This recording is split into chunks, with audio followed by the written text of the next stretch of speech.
morning, student. Now we start our fourth chapter. Flowers and flowers everywhere. फूल ही फूल हमारे चारों तरफ. Rose is pink, maybe white or red. Whatever the color, it makes me glad. Rose is pink, इसका मतलब क्या हुआ? गुलाब चाहे pink हो या व्हाइट हो या फिर रेड हो, कोई भी कलर का क्यों ना हो, इट मेक्स मी ग्लैड, वह मुझे क्या कर देता है? आनंदित कर देता है. Sunflower is yellow, the lotus is pink, what colour Rohira has? Sunflower सूरजमुखी का फूल कैसा है? येलो कलर का है. लोटस का कलर कैसा है? पिंक है. तो बताओ रोहिरा का कलर क्या होगा? इट मेक्स मी थिंक, यह मुझे सोचने पर मजबूर कर देता है. Bela and jasmine are you white? अब वो फूलों से बातें कर रहा है और क्या पूछ रहा है? बेला और जैस्मीन, क्या तुम व्हाइट हो? Oh yes dear, you are perfectly right. हाँ डियर, हाँ प्रिय, तुम बिल्कुल सही कह रहे हो. फ्लावर्स एंड फ्लावर्स एवरीवेयर, फूल ही फूल चारों तरफ. What a beauty, what a delight, कितने सुंदर हैं और कितने खुश हैं. Children, you might have seen various type of flowers around you. We all like flowers. बच्चों, तुम लोगों ने अपने चारों तरफ बहुत तरह के फ्लावर्स देखे होंगे. We all like flowers. हम सभी को फूल पसंद है. How colorful, fragrant and attractive they are. कितने कलरफुल, रंग बिरंगे, फ्रेगनेंट, खुशबूदार, अट्रैक्टिव, आकर्षित होते हैं वो. They give a great look to our gardens, our parks, our houses. और वो कितना शानदार लुक देते हैं हमारे गार्डन्स, हमारे पार्क्स, हमारे हाउसेस और वेयर एवर दे ग्रो, और जहां भी वो उगते हैं. Flowers are ornaments of nature. Flowers क्या है? ऑर्नामेंट्स है. ऑर्नामेंट्स का मतलब गहने, नेचर मतलब प्रकृति.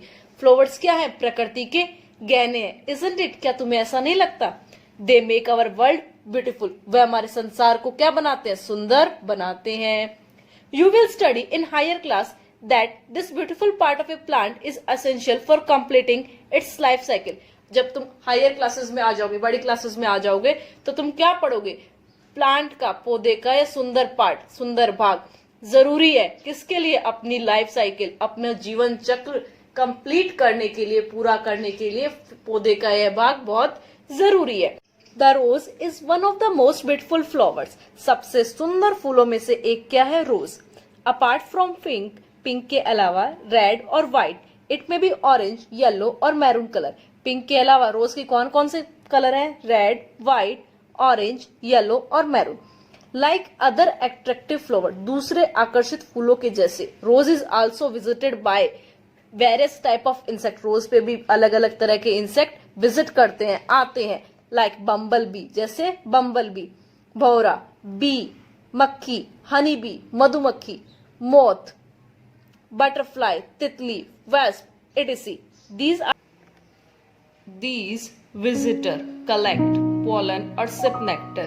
ये जो विजिटर हैं वो क्या कलेक्ट करते हैं? पोलन, पराग, और सिप नेक्टर, और क्या पीते हैं? फूलों का सार. बम्बल बी भौरा, बटरफ्लाई तितली, वेस्प ततैया, मोथ, हनी बी मधुमक्खी. Nectar of a flower is a sweet substance. Flower का जो नेक्टर है वो कैसा है? स्वीट है, मीठा है. Roses are used for making perfume. और रोजेस का यूज किसमें होता है? परफ्यूम बनाने में. A sweetened preparation of rose petals, gulkand, is a very famous dessert. आपको देखो एक पिक्चर दी हुई है गुलकंद की. इसको कब खाते हैं हम लोग? खाने के बाद में. डेजर्ट क्या होता है? खाने के बाद में खाया जाने वाला मीठा पदार्थ. और ये किससे बनता है? रोज की पेटल से. Apart from these, roses are also used for making garland. इन सब के अलावा रोजेस का यूज किसमें होता है? गार्लैंड, माला बनाने में, बोकट, गुलदस्ता बनाने में, इन डेकोरेशन etc. और सजावट के सामान में भी.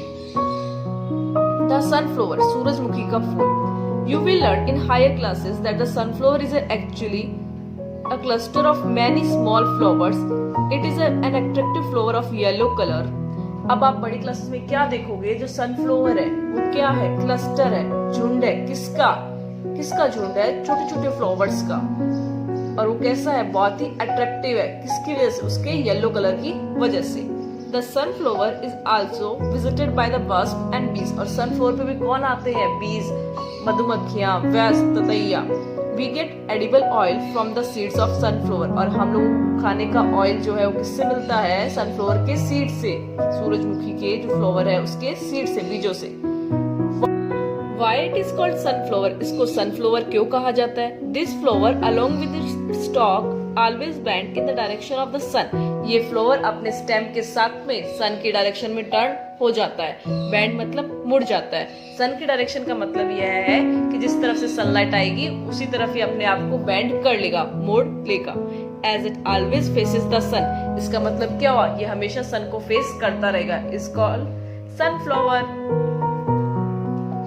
द लोटस, कमल। The lotus is our national flower, कमल जो है वो हमारा राष्ट्रीय फूल है। This flower is usually pink in colour, और ये फ्लावर कैसे कलर का होता है? Pink. The plant of the lotus grows in water, lotus का जो प्लांट है, पौधा है, वो किसके अंदर उगता है? पानी के अंदर। Do you know the plant that grow in water are called aquatic plant, क्या तुम जानते हो वे पौधे जो पानी के अंदर उगते हैं उनको क्या कहते हैं? एक्वेटिक प्लांट, जलीय पौधे।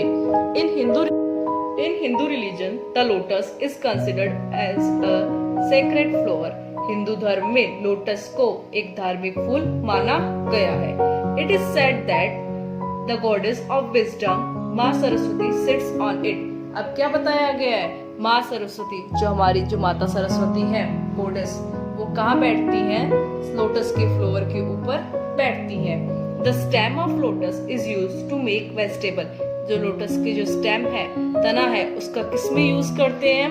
वेजिटेबल, सब्जी बनाने में। The lotus flower is offered to माँ लक्ष्मी ऑन दीपावली, कमल का जो फूल है वो अर्पित किया जाता है कहाँ? माँ लक्ष्मी को। कब? दीपावली पर। ऑफर्ड मतलब भेंट करना या अर्पण करना। Can you recognise this flower, क्या तुम इस फ्लावर को पहचान सकते हो? दिस इज रोहिड़ा, ये क्या है? रोहिड़ा है। Scientist all over the world know it by the name Tecomella undulata, scientist, वैज्ञानिक और पूरा संसार इसको किस नेम से जानता है? Tecomella undulata. It is the state flower of Rajasthan, और ये क्या है? राजस्थान का राज्य फूल। हनी, शहद। Honey bees collect nectar and pollens from the various type of flowers, honey bees, मधुमक्खियां, कलेक्ट, एकत्रित करती है, नेक्टर, मरकंद, पोलन्स, पराग, from the various type of flowers, अलग अलग फूलों से मधुमक्खियां पराग और मरकंद इकट्ठा करती हैं। They mix these materials with the help of their saliva and store in their comb, और वह इन मटेरियल को मिक्स करती है किसकी हेल्प से? अपनी सलाइवा, अपने लार की हेल्प से इसको मिक्स करके अपने छत्ते के अंदर स्टोर करके रखती है। A large honeycomb may have several kilograms of honey, एक बड़े छत्ते के अंदर कई किलोग्राम तक शहद हो सकता है। Apart from the honey, we get bee wax from the honeycomb. Honey के अलावा और हमें बी वैक्स भी किससे मिलता है? हनीकॉम्ब से, मधुमक्खी के छत्ते से। Honey is a tasty food, Honey कैसा है? एक स्वादिष्ट भोजन। It is a good source of energy, और ये ऊर्जा का अच्छा स्रोत है। हनी बीज depend on the flowers only for their food, और हनी बीज किस पे डिपेंड करती है? फूलों पर निर्भर रहती है। किसके लिए? सिर्फ अपने फूड के लिए। They can not survive without flowers, और उनका जीवन व्यर्थ है, वो सर्वाइव जी ही नहीं पाती हैं किसके बिना? फूलों के बिना। Actually flowers also get some benefit from the honey bees, और फूलों को भी कुछ लाभ मिलता है किससे? हनी बीज से। About this benefit you will learn in higher classes, और इन बेनिफिट्स के बारे में, इन लाभ के बारे में आप कब पढ़ेंगे? हायर क्लासेस के अंदर, बड़ी क्लासों में। Chapter 4 is completed here. Be ready for the next part.